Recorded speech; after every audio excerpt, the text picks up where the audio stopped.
Hi, welcome to another episode of Lives Worth Remembering. This is where our guests have the opportunity to recall and share their life stories with us.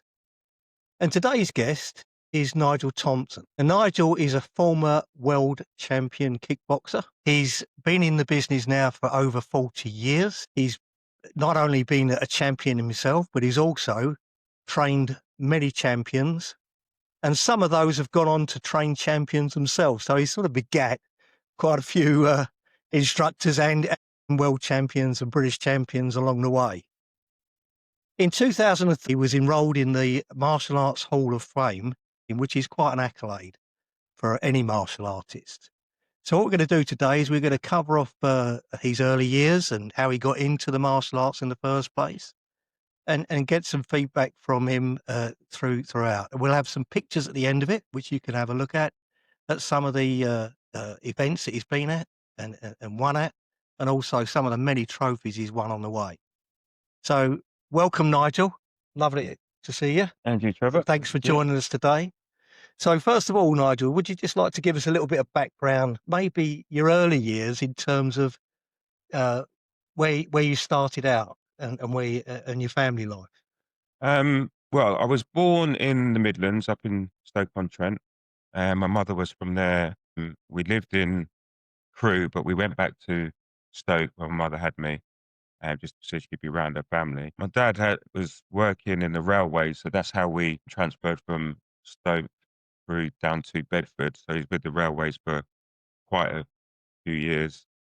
Then went on to work at London Brick, which he stayed there till he pretty much retired from work, really. Right, and it was your father that came over from Jamaica, you Yeah, said? so my dad was from Jamaica, my mum was English. He came over somewhere around 1959, 1960. He had cousins that were already here, so we met up with them, and one of his cousins was actually with my mum's sister, and Oh, that's right. how we met my mum up here, up north, All like right. that, yeah. And so what age was you when you moved to Bedford? I was 5 when I came to Bedford. So that's where you started your schooling in Bedford, yeah? Yeah, so yeah, all my schooling started at Bedford. Priory Infant School, went on to Clapham Road Junior. Back then, obviously, there's 3 tiers. We had Parkwood Middle, and then we had Pilgrim Upper School. Wow. Yeah. And do you still keep in touch with those people from that school or Yeah, I've got a few friends that I'm still in touch with, mainly from my last school, Pilgrim. So I've got a few friends that are still in Bedford. I've got 1 or 2 that train with me. Ones that trained with me at the time, but has moved away, but are still training. Oh, that's good, And yeah. one of my best friends at the point, he's still local, so we still hook up from time to time. That's great. And so when did you start getting into, the martial arts? What was the early start of that? Um, well, when I was at school, I didn't really like sports. I wasn't in the football team, wasn't in any rugby team. I'd do as much as I could to avoid doing any of the games sessions. Obviously, couldn't get out of all of them, but I did as much as Yeah. I could. Throughout that period, I left school in '78. But back in then, it was like the Bruce Lee era, where he was big at that time. And then one of the main things was the kung fu series that used to be on TV, David Carradine. Harry Carradine, Yeah, yes, yeah. so I used to watch that religiously every single week and thought, this is really good. I want to do it. And then I saw an advert in our local paper for kung fu. Because back in those days, it was all karate, a little bit of taekwondo, but there was no kung fu. Um, It and was I quite early stages, wasn't it, Yeah, it Kung was Fu coming very to Britain, yeah, yeah. it was really the '70s when, kung fu blew up, because of Bruce Lee. So everything was like karate, this, karate, karate, karate.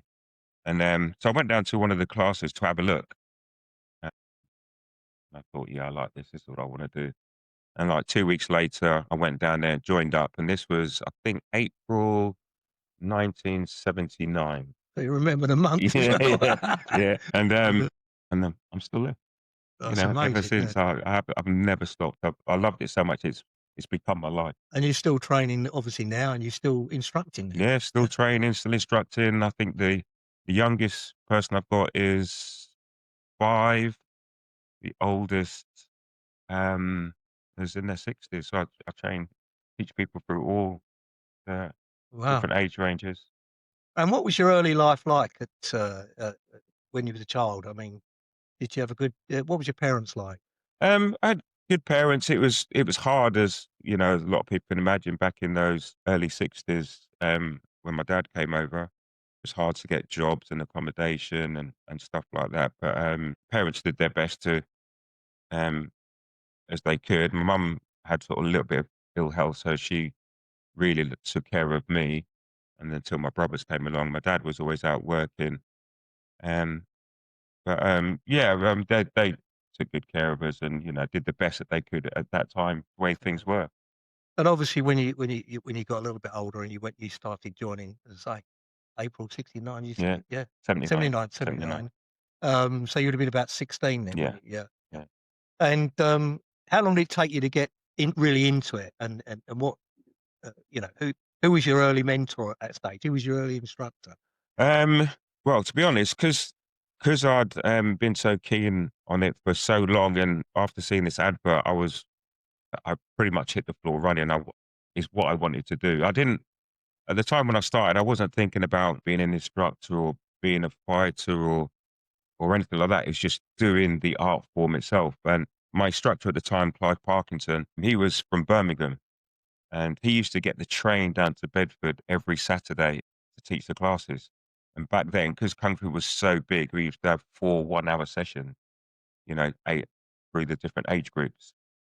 And so that's where it all began. And he used to come down every week. He was part of the England team. And then his cousin used to come down on a Wednesday and also teach us. So we was like training twice a week. And then after a few years of being there, um, his cousin stopped. But I'd got to a certain level, and he asked me if I wanted to do a midweek class, which I jumped at, really, Mm. just so that everybody could get some extra sessions in throughout the week. Because he had come from so far, it was hard for him to get down to Bedford twice a week. Plus, he was teaching in other places as well. So he was only able to get to us once a week anyway. And I gather that you were joined the fighting team at, some point with Clive Parkinson. Yeah, so although we were a traditional kung fu style, we also did mat sport, so point fighting, which the Lao team was probably the best in England, to be fair. And so he used to teach the kickboxing alongside the kung fu. So we had the kung fu separate, which we did all our gradings and forms and moves, but we also had the sport side of it. And The fighting art, the effectively, yeah, yeah. and it was like point fighting, so it was like stop start. So it wasn't about power, it was about technique and speed And of and course, movement. in those days, you were probably fighting different styles, so it Yes. wasn't all just Lao Gara. No, no, it was all started. I mean, we started off like in-house. So I mean, my first ever tournament was like an in-house tournament because we had quite a big club. He did an in-house tournament, so that was my early um learning of actual tournament fighting. And then we went, as he had other clubs throughout the country, he then did a more open. So we're doing it like an invitation. So there's like Stafford, Oxford, Swansea. There was quite a few clubs that we'd then get together and he'd have a tournament amongst all of us. Mm. And then gradually, as we got better, we then went onto the open circuit. And then how And many was that a sort of a weekly thing, or did you just, no, it's the club tournament we probably did twice a year, invitational to all the clubs. We did probably twice a year.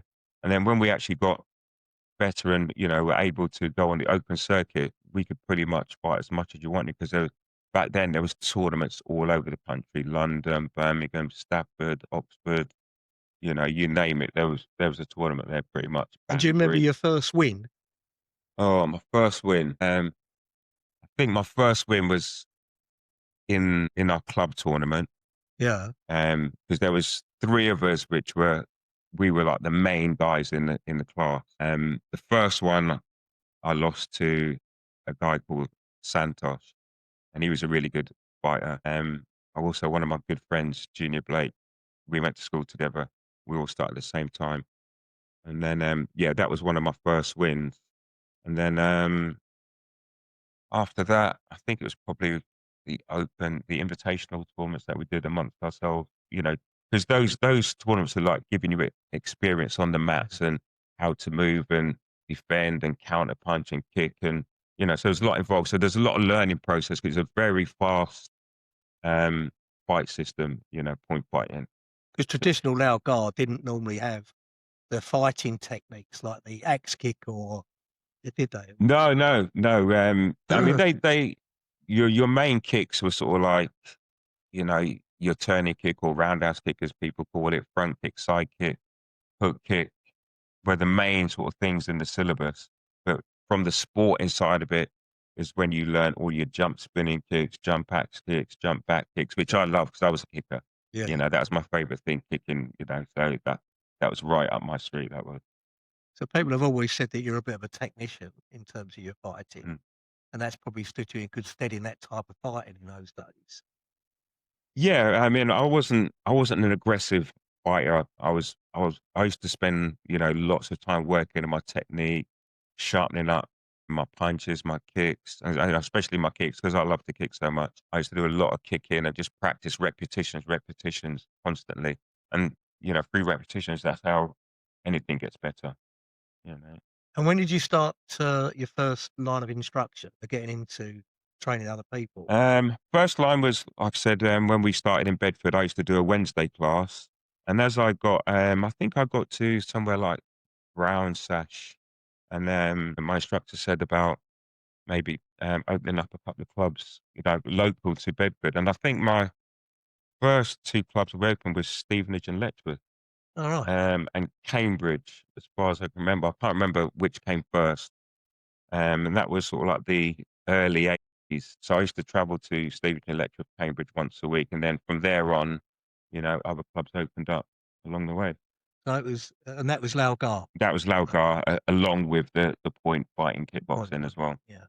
And you developed a team in that as well. Did you fight alongside that team when you developed the team Well, what happened at was, those schools? yeah, so my instructor's obviously on the British team, and as I got better, he got me onto the England team as well, as like the second tier. And through that, I then started my own fight team, which we used to travel around the country.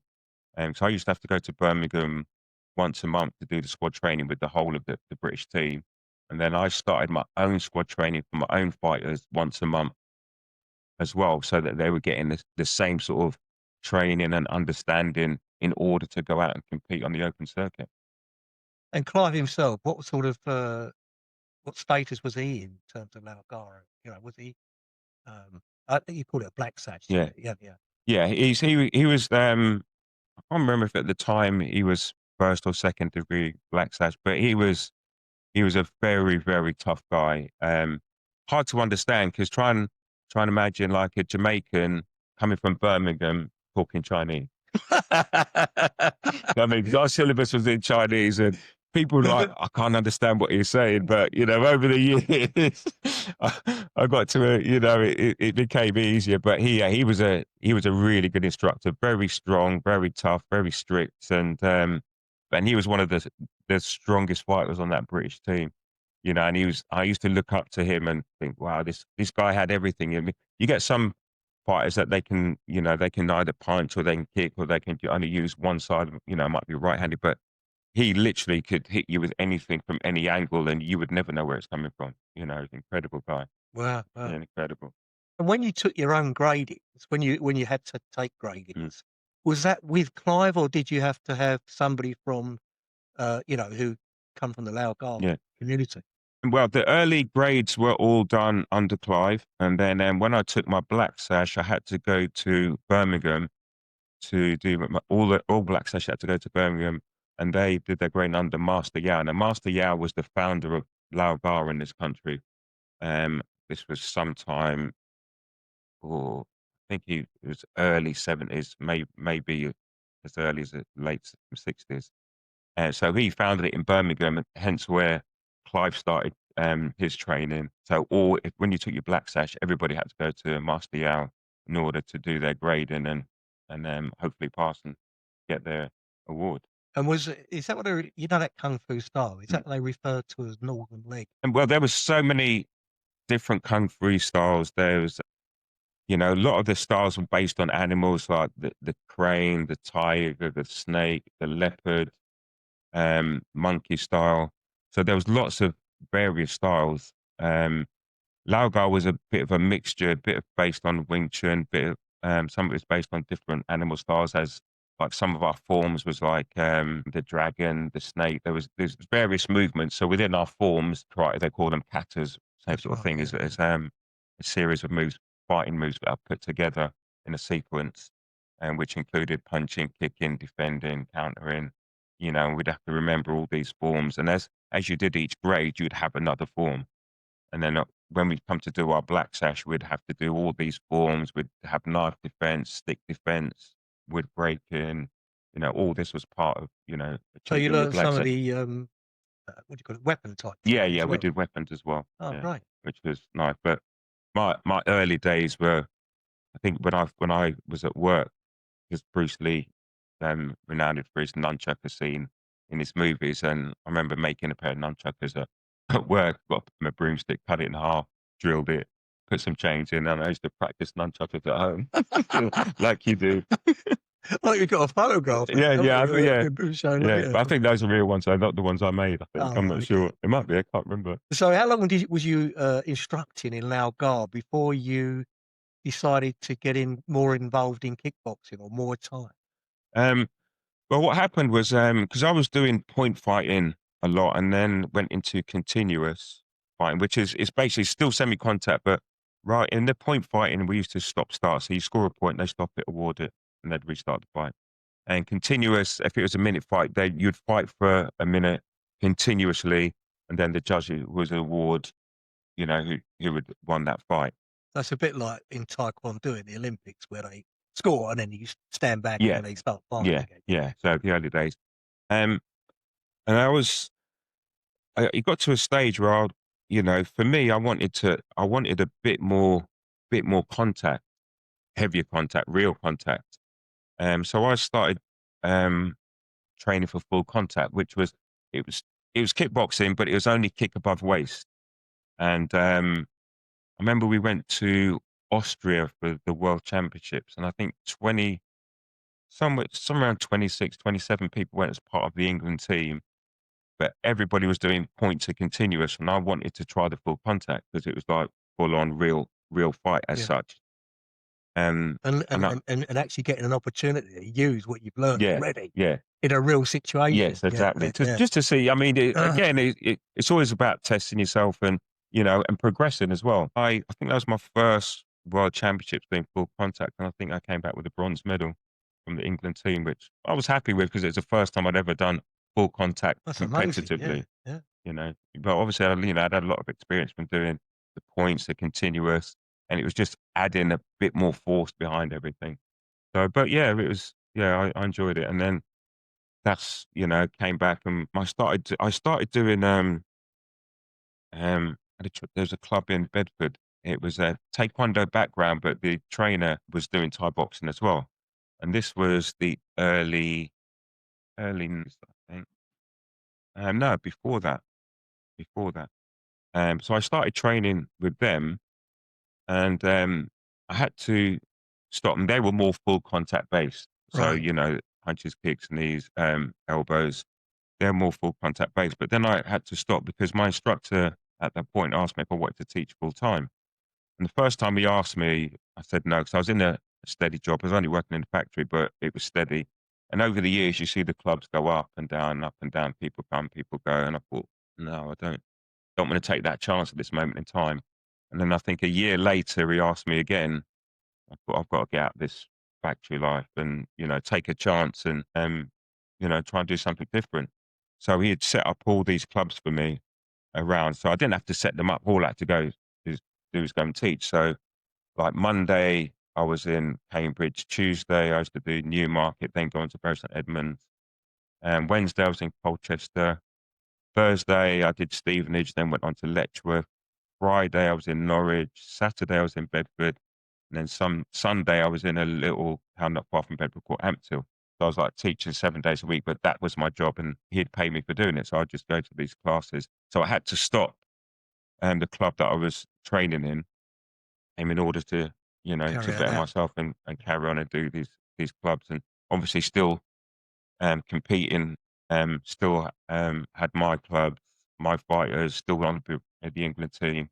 So it was quite Full heavy, on then, yeah, yeah, yeah. full on. And then in the early 90s, we had that recession. A lot of people lost their jobs. I lost quite a few of the clubs, especially the further ones, because like Colchester and Norwich, it's a 2-hour trek there, teach for an hour and a half, 2-hour trek back. So it's like 6 hours gone of your day. Although I enjoyed it, but so those furthest clubs sort of like And they you're got only closer. getting an hour or 2 revenue from that Yeah, really, aren't you, that's for right. the Yeah, time that you're doing that? yeah. And so I think the clubs I kept were the closer ones, Cambridge, Stevenage, Letchworth, Bedford. They were the main ones. And then as I was teaching, and then that I think that's when I started back with this other club, but they were more full into Muay Thai by then. So I started training with them. I still had my other clubs, so I was still doing a bit of the kung fu, still doing the kickboxing. I still had students that I was teaching, which then had got to a higher levels, which then had their own clubs, which they Yeah. was teaching under the East Area banner, which was That's your banner, isn't yeah, it? that's Your that banner. was that's my company name because I was teaching all over East Anglia as it was. Obviously, we needed a name, and my instructor at the time, Clive, said, "Why don't you call it East Anglia?" I was like, "Yeah, but something didn't quite sound right," and so I came up with East Area, which I preferred because obviously we were It's quite a all wide area yeah, too, it's isn't quite a it? word It gives you an area, opportunity to go further as yeah, well, doesn't it? and we were in the Yeah, East, so yeah. so we became East Area back in early 80s, I think, and through that with the kung fu, the kickboxing, the Muay Thai, to this day we are still known as East Area. And so that is purely your brand, Yes. your Yeah. registration. You weren't at that stage then you've left underneath the other masters Mm. that you were working under, and you've created your own brand at that Yeah. stage. Right, Yes, I had. Yeah. yeah, yeah. Yeah. Through the times I've said I was on the England team with the kung fu and the kickboxing. I got myself onto the England team with the Muay Thai after years of training, and obviously that was a totally different art form and aspect and process. So in those early days, I almost had to put to one side all the kung fu and kickboxing that I'd learned, understand the fundamentals of Muay Thai. So it's a lot closer contact because you had the clinching, the elbows, the knees, the leg kicks, which we weren't used to then. So Mhm. I always had to put everything to one side, understand the basic principles of Muay Thai, build on that, and then over the years start feeding in the other stuff into my Muay Thai, which gave me, more weapons to work with. Yeah, no, I So can imagine. Well, it's nice to get involved in mm, multi-disciplines because it improves yourself, yes, exactly. yeah, going You forward. know, gives me more variation Yeah. and understanding of martial arts as a whole rather than just one discipline. What was the sort of mentor at that stage in terms of Muay Thai? I understand you went out to Thailand for a while to get to grips with it. Is Yeah, that right? yeah, because my first experience of Thailand is I went to the World Championships, the Amateur World Championships in Bangkok. So that was my first experience of Thailand. I didn't get to see much of Thailand at that point because obviously it was all around the championship. So we were sort of like at this stadium every day with the England team, whether you were fighting or not, you were there still supporting your other teammates. So that was my first experience of Thailand. And then the following year, I think I had an injury. So, but I still went out to Thailand with the team, but didn't compete. Mm. And then from then onwards, I went out every year. So I used to take a team of my students over to Thailand to get the experience of the Thai gyms. We used to use a gym called Sasi Papa in Bangkok, well-renowned gym, well-famous gym in Bangkok. Um, a lot of people now, even to this day, go from all over the world just to go to this gym. So I used to take people over there on a yearly basis. So we used to do 5 days training at the camp in Bangkok.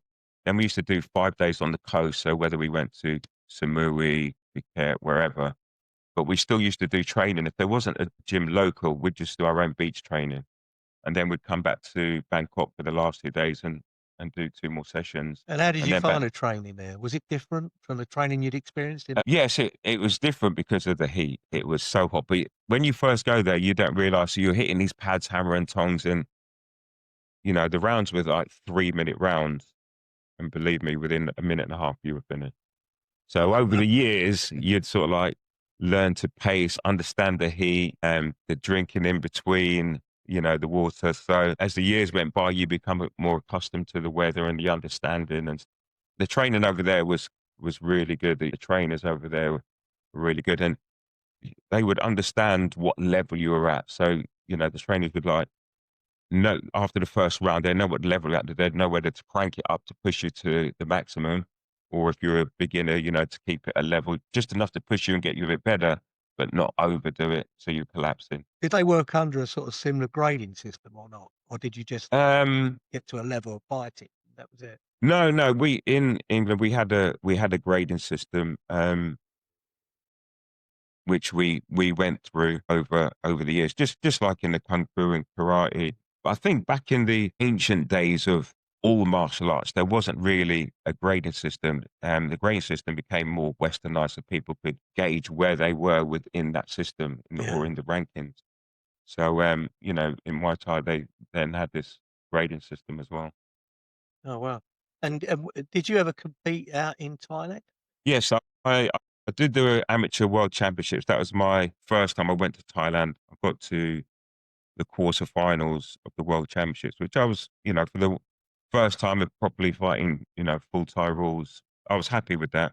It'd be nice to have got a bit further, but the guy that beat me actually won the tournament for my weight category. All So, right. so, but yeah, it's good experience and a good learning process and seeing things in a different way, seeing other countries and fighting and, getting that experience. You could bring it back and work on your own fundamentals as well as your students as well. And whilst you're out there, I guess you met with other people from other countries that were also going out there to learn at Yeah, these different schools, yeah? yeah, yeah. I mean, to be fair, like I said, at Sassy's, there was people from all over the world. So we'd meet people from everywhere. There'd be groups of um, teams from whether it be Spain, whether it be America, Australia. They'd literally come from all over the world. I mean, there's been a few times I've been there and there's been people from England there and even gyms that we've known from England. Mm. We've been at the camp at the same time, but not realizing. And when did you get your first sort of, championship belt? Where was that? Championship belt. Well, I'd won various titles in like the kung fu. In the kung fu, for instance, they used to do a traditional. We used to have the nationals every year, as well as the other tournaments. And my first national title was something we call sticky hand. It's like traditional kung Kung fu. fu Yeah, style, yeah. traditional kung fu style, no pads, but it was all controlled contact. But it was all sort of like techniques, again, like I said to you about like the animal styles, and it was all techniques that was part of the forms. But I wasn't so much taught the traditional kung fu sticky hand style. It was something I developed and enjoyed because I used to watch so many kung fu films and all the different styles. Yeah. I was kung fu crazy at the time. So like when I used to teach on a Wednesday, we used to do a lot of sticky hand training and stuff. So it's not something that my instructor taught me separately. Although it was part of the system within the forms. And then I used to go to the nationals. Then one year I thought I'm going to enter the sticky hand. And my instructor was like, "What are you doing?" I mean, because nobody knew that I did it. And even the senior coaches for the British team didn't know I did it. And I entered it.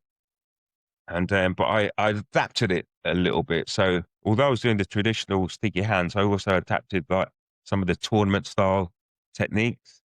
So it sort of like changed the style of it a little bit. And I got to the final, and I was fighting the main guy that used to win it pretty much every year. And I fought him in the final, and I was standing there, and there was three judges. One gave it to him, one gave it to me. So I was just waiting on this last judge, and they gave it to me. It was like Oh, it was a wow. shock. It was, and it was the first time I'd entered it, and to win the the Lao Bar Kung Fu Nationals doing sticky hands was amazing. So that was one of my early titles. I was South England champion, British full contact champion. Then had like various titles. And then I remember my Muay Thai instructor saying to me, "Wouldn't it be good somebody coming from a kung fu background winning a Thai boxing title?"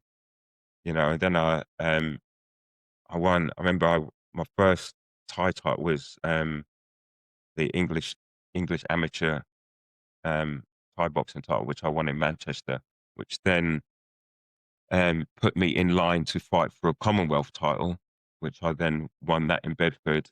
And then a few years later, I then won my first world title in Bedford. Your first Yeah, world title. yeah.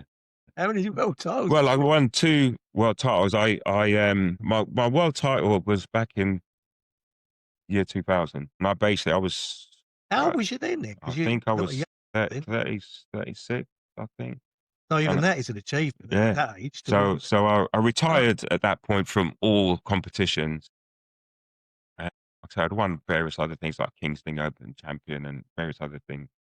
But I retired then and focused on like my gym, my fighters and stuff.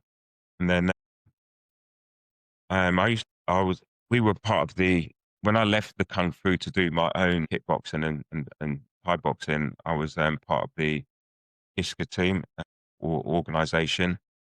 And Iska. ISKA's like one of the main organizations and they're worldwide. And I was part of them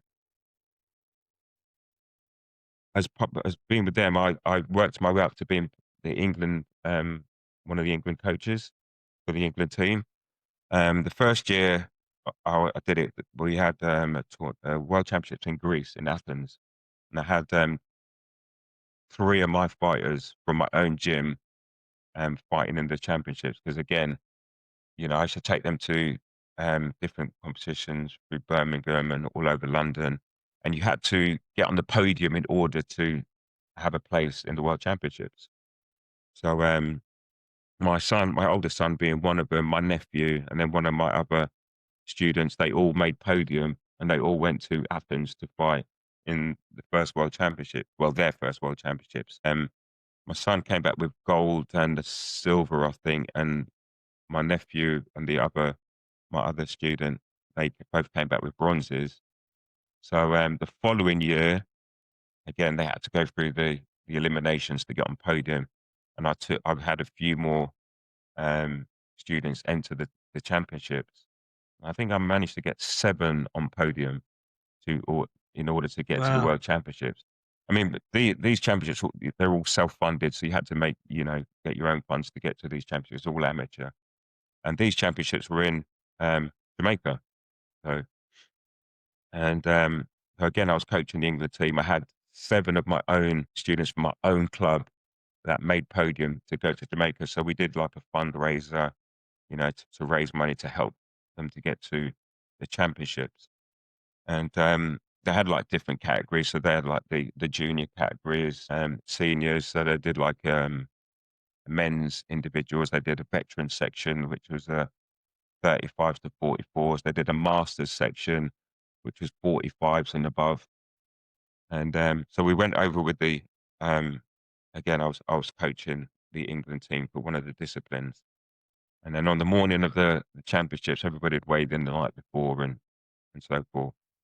And then so I got just my team together from my club and, you know, had a little briefing and such. And I goes, "Oh, by the way, I'm fighting." I'm like, "What? What? What are you talking about? You're fighting?" I goes, "Yeah, I'm fighting." Like, "How? What do you mean you're fighting?" I go, "Yeah, I'm gonna fight." And there was 3 different disciplines. There's points, continuous, and K1 light. They were like, "Wow," because they were surprised that I'd been retired from mat fighting at that point, probably maybe 18 years, maybe. So I Okay. hadn't actually done any mat sport. Obviously, I still trained and, you know, sparred with the boys But this and was stuff.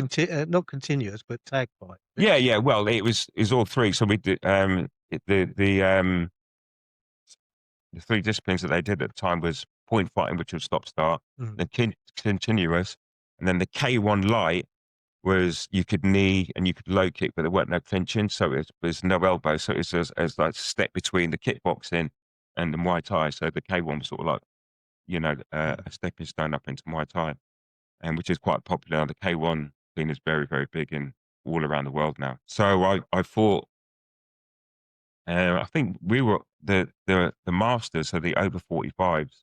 I think that was the first day. So I did all 3 disciplines on this first day, and I came out with a gold, silver, and bronze after not After all those years, after 18 all those years, you years, yeah. get back And and I was the oldest person to win a gold medal at the championships that year.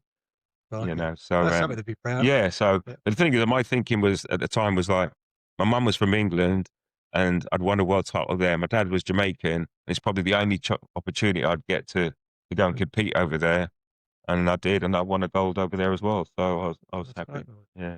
You mentioned that your son, your eldest son Mm. was out, in one of the world championships. Um, and how many children have you got? I've got we've got s Me and my wife, we've got 7 children altogether. There's 4 boys and 3 girls.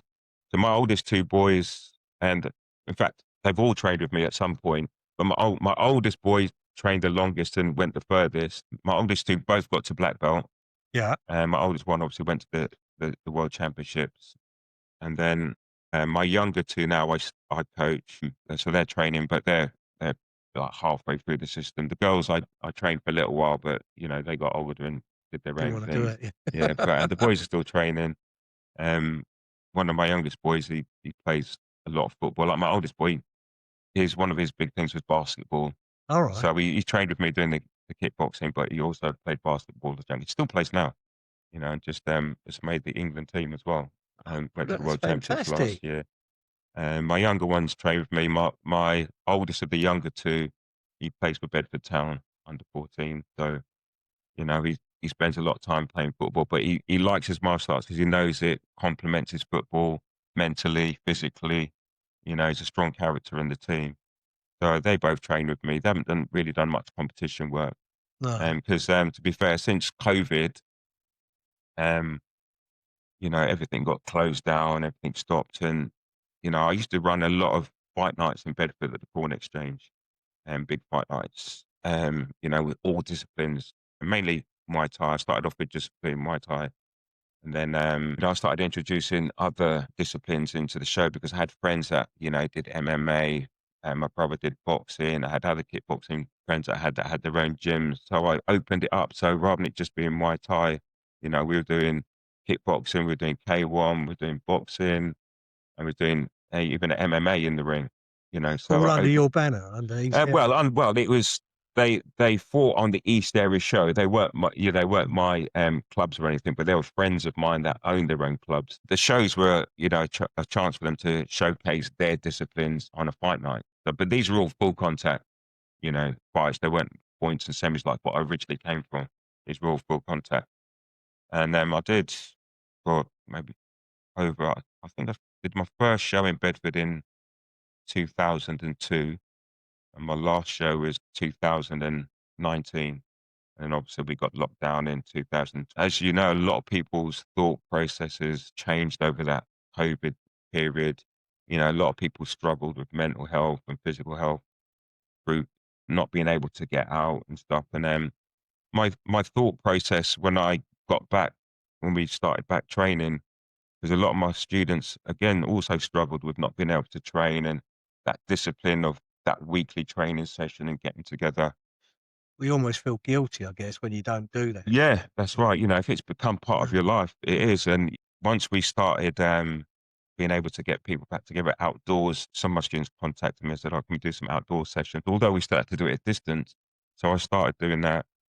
And then sort of realizing how people had struggled through that period of time of not being able to train or anything, and listening to other people talking who had nothing to do with martial art, you know, Mm. how they um, coped and suffered and stuff. And then when I actually got to start my classes back, sort of like moved away from the competition stuff, and it was more about mental and physical well-being, you know, people's health. The sort of thing martial arts, I'm guessing, is good for your mental health as well because it's clearing your mind. You're concentrating on a Mm. movement and not thinking about anything else at that time, are Yeah, you? Yeah. yeah. And exactly that, you No. know, there's a lot more involved. It's not like, you know, you jump on a treadmill and you could be thinking about anything. With the martial arts, you know, you cover all aspects, you cover your strength training, you cover your cardio, you're learning, um, technical stuff, you're doing pad work, you're doing mental training, and not only that, you're socializing with other people from all walks of life, Yeah. literally from all walks of life.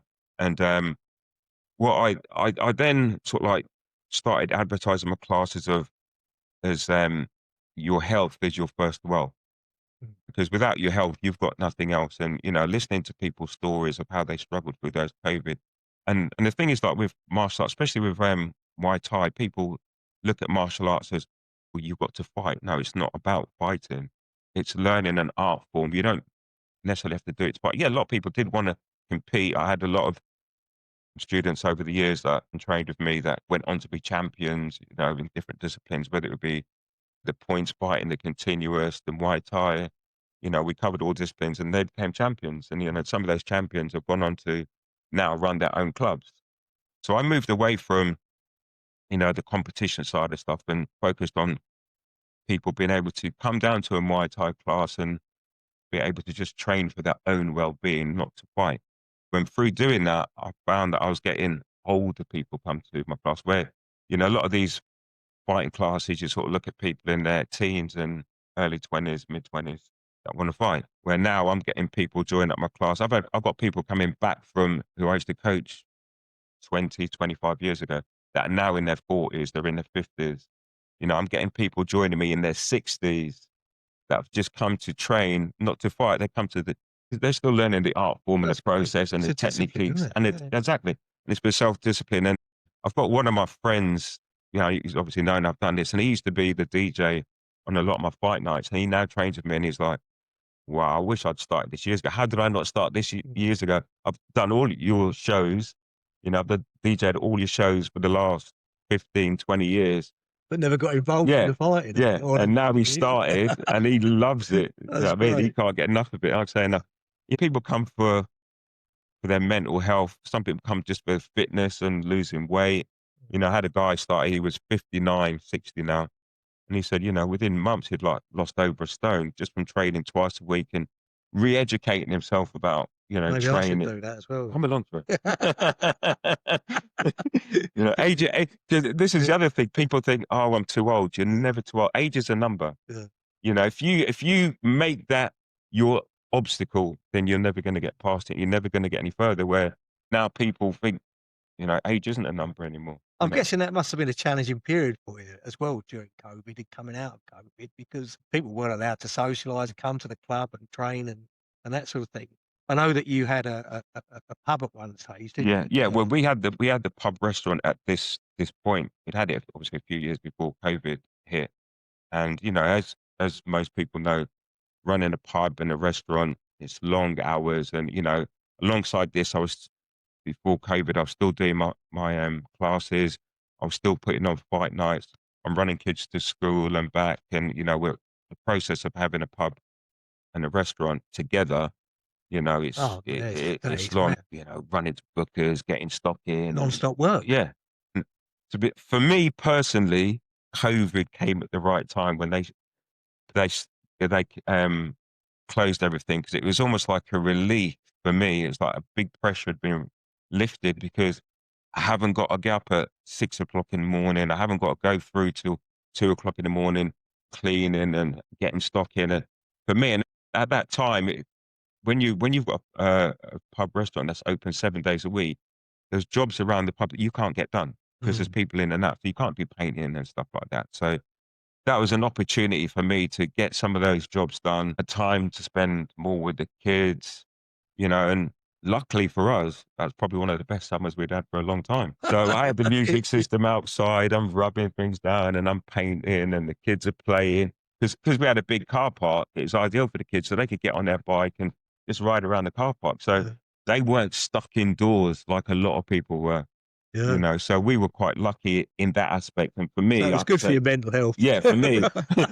for my mental health, it was good because I was like, all the pressure had gone. And to be fair, when we first started back, um, being able to socialize a little bit, I was doing we actually could only train outside. So some of my students would come over and we'd set up a circuit in the car park.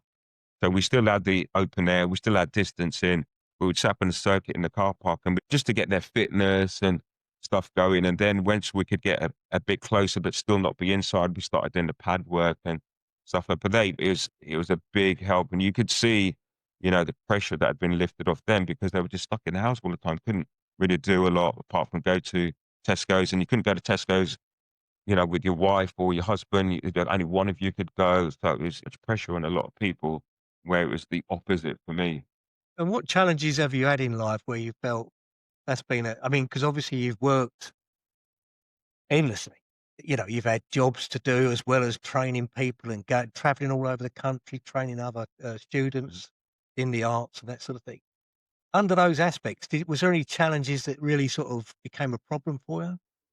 The hard bit was just trying to balance, especially, when we had the pub, was trying to balance your family with running a business, with then running another business, and then with promoting a show. You got pulled left, right, and center, and that was probably the hardest part. Although I enjoyed doing what we're doing and the pub restaurant, although it was something I probably wouldn't have done, but my wife, she did catering and stuff beforehand, so we did catering. I helped her with what she did. We did catering at the local football ground and fetes and schools and stuff, and it got to the point where she wanted to do something more that was one place rather than, this week we're at there, next week we're there, and then this came up and "Oh, let's go for it." And we did it, and it was a good experience, and, it How long was you at the pub for? we were there for 5 years, so for our younger kids, that's all they knew, especially my youngest one. He'd Mm. spent most of his younger life at the pub. When we left, he was like, "Oh, Dad, can we go back to the pub?" I'm like, "No, we're not doing that no more." And he was like, a couple of times we've gone back. Can we 'cause he like I say, 'cause they had they'd got friends from, people used to come in, bring their kids. Yeah. They'd made friends there, and they'd Oh, be their up in there. social routine, Yeah, really. yeah, Yeah, they'd yeah. be up in there. And at the time, we had a little playground outside, so the parents would come with their kids. They'd shout up to our boys. They'd come down and play in the playground. So it was great for Great. them, Yeah, So, and then when we left there, because he was young and that's where he spent most of his life, 'cause he wanted to be back there. yeah, yeah. And a couple of times I've taken he goes, "Dad, can we go and eat there?" I go, "They, did it all up and everything." So we went back a couple of times. He goes, "Oh, Dad, can we go and look upstairs?" I goes, "No, we don't live here anymore. We can't just go wandering upstairs and look at other people's I mean, places." that's an odd, thing to get involved in, really. Yeah, When you're a healthy person like yeah, you, right, running all these martial yeah. arts, and then you get involved in a pub, You where know? there's drinking going on. Yeah, yeah, I sort of think I would do, yeah. really. But like I said, it's a good Yeah. experience and, yeah, it had its challenges, but I'm glad I did it.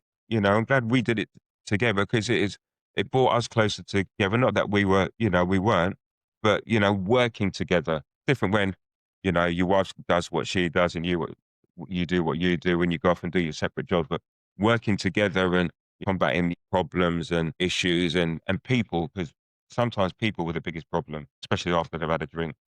People just changing, combating all that. But it's good experience for both of us, and I'm glad we did it. I would never go back to it, No, but I'm glad we did it. And it's an experience in your yeah, life, yeah, yeah. exactly. It's life experiences, and you can't buy experiences. You have to be part of an experience. You can listen to other people's experience, but it doesn't make you understand and feel the actual what they actually went through, whatever it may be. And running a pub and restaurant was a big experience. And to be fair, we met a lot of people, some nice, some not so nice. We had some really good events. Like I enjoyed our music nights we had there. We'd have different singers in or bands and stuff, and it was almost like you're on a night out, but you're working, Yeah. because once you've got the Still initial having a bit, party. yeah, Yeah. so I enjoyed all that 'cause I like my music anyway, you know what I mean? So, things like Yeah. that, Well, it's Nigel, really nice. looking back over the years, what would you determine as your proudest moments, in life?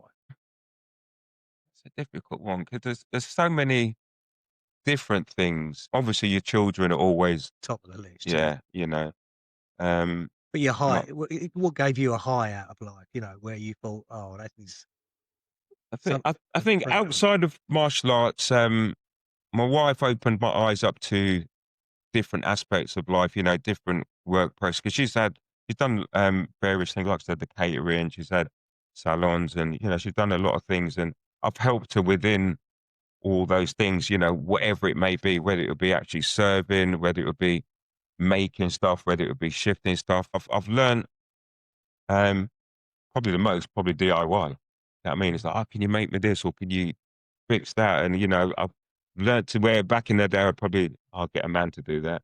You learn to do it yourself, and and now because of those experiences, it's made me understanding a better person, because I can, something he's doing, I don't have to wait until it, to a certain point. Certain things you have to, because you've got certain tradesmen, but some things I can just go and do myself now. In the martial arts world, I think obviously achieving a black belt in kung fu, kickboxing, and Thai boxing, obviously winning my titles, but also seeing my students go on to win titles and have their own clubs. The legacy that you've given Well, yeah, with from all East these Area. instructors. Yeah. Yeah. And they're all over the country. You know what I mean? Some are local, some are far away, but they all got their own gyms now. They're all producing their own fighters. They're all producing champions. And at one point, they were all East Area students that are now Yeah. got their own gyms, under their They've all own come names. from you. Yeah. That's And there's quite a few out there, to yeah. be fair, quite a few. And you don't realize at the time, but when you take a step back and look, and you think, wow, there's a lot of people. And no, there's not only a lot of people that have doing their own gyms now, but the people that I've come across over the years, people I've met, places I've been through the martial arts world, countries that I probably wouldn't have gone to, but through competing in different countries, I've gone there and met other people, when, just people from all different walks of life. And what's crazy now is, like, I'm getting people that are bringing their kids to me that I used to teach years ago, or even their grandchildren that I used to teach. I used to teach the grandparents years ago, and they're bringing, "Oh, you're still doing it then? Yeah, I'm still here. Oh, I've got my son, or I've got my grandchild." And so that's nice. And people coming back from, like, 20, 30, even 40 years ago, Well, that's a coming back and fantastic still legacy that remembering, not many of us are going to have. Yeah. Where you can say, "This is something I've built." Yeah, yeah, There's people. You've begat instructors, and they've even begat yeah. professional fighters, Yeah, and it and it goes is on. nice. It's because you've seen so many people. I get people coming up to me in the street, like, "Oh, Nigel, how you doing?" I'm like, "Well, I can't even remember who these people are." I mean, I used to train with you back in 1981. I'm like, wow. Yeah, I mean, and we'd have this conversation, and sometimes I'd like, "Oh, yes, yes, I remember you." But And then, like, seeing some of the kids that I used to teach from years ago, and now I'm looking up to them when I yeah, used to be looking down at them at 5 or 6, and now they're in their 30s, and they're like 6'2", 6'3". I'm like, well, what happened there? But yeah, and you're obviously going to continue doing it until you drop, I guess. it's going to be a long, long time. I'm not going anywhere. The thing is, I've been doing it for so long. It's in the blood, and it's, I can't even imagine a day that I'm not doing it. And even, even coaching, just seeing you change people's lives. Even people come to me and say, "Oh, if it wasn't for you, I might have been on the wrong path," or you've helped me mentally to be stronger to get me where I am today. Although they might not be training, I had somebody speak to me the other day saying, the mental training and the process and the strength you gave me back then has pushed me through what I'm doing now. It's just nice to hear, although they're not training, that they still remember the discipline that we had, and the And foundations they've and where they gained came something from. from Yeah, that. Yeah. exactly. Although they're doing, totally different things. And it's about building that foundation. Whatever you do in life, you've got to have discipline, you've got to have respect, you've got to have manners. Oh, I And totally agree with you. and if I can help you build that foundation, no matter what you go and do in life, you will succeed. It's just having that basic foundation and principles and discipline. All You right. know? Well, as we bring this to a close, Nigel, it's been a pleasure having you on Thank you, sir. today. I really mean that, because um, the podcast series is called Life's Worth Remembering, and for me, the inspiration of that was actually a Bruce Lee saying to achieve immortality, you first have to live a life Mm. worth remembering. So, what would you like to be remembered for before we close? Um, I think for changing people's lives, helping them to learn who they are and learn what they want in life, and hopefully achieving and getting what they want in life. Because, like I say, everything needs that foundation and that discipline and that sacrifice, for a lot of things in life, you have to have sacrifice, and that discipline to get where you want to be. It doesn't matter whether you're playing cricket, football, you want to be a computer wizard. It doesn't matter what it is. You have to have that discipline to keep going and keep trying and be better than you were the day before. I think it's You a know, great point to you end know, on because, as you say, you don't really achieve anything or get a high until you sacrifice something uh, in yourself.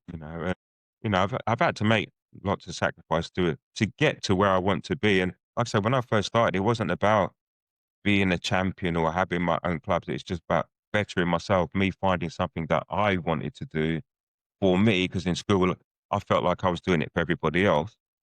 Oh, they want me to play football, they want me to do games. But when I found the martial arts, and it's something that I want, and I made sacrifices to be a better version of me.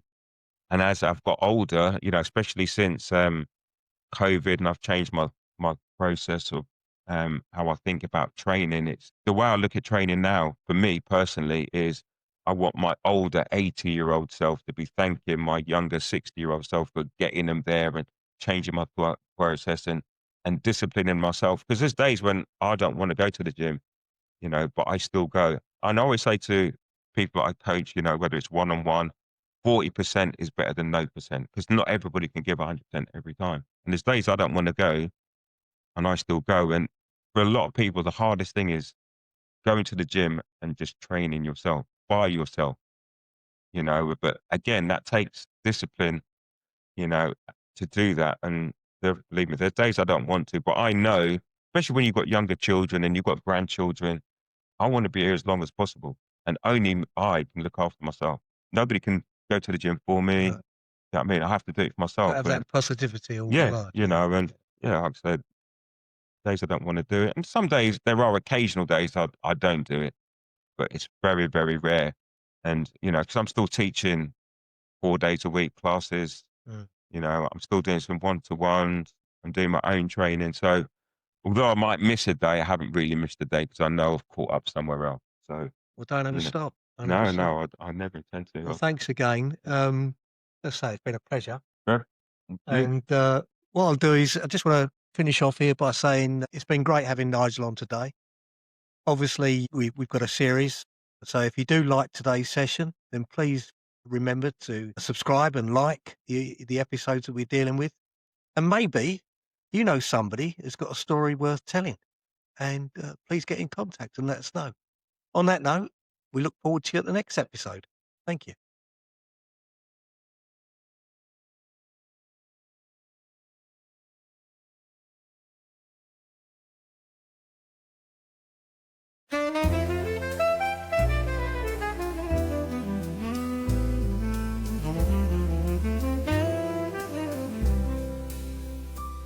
So what is your story to tell? Life's had its ups and downs. When we're looking into your soul, do we really know you that well? Tell me about the times of old, the lessons learned, the dreams you hold. How did you laugh? How did you cry? What did you leave behind? We all have a story to share, of joy, of love, of burdens we bear. So open your heart, don't keep it shelved. What's your story? And do we really know you that well?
joy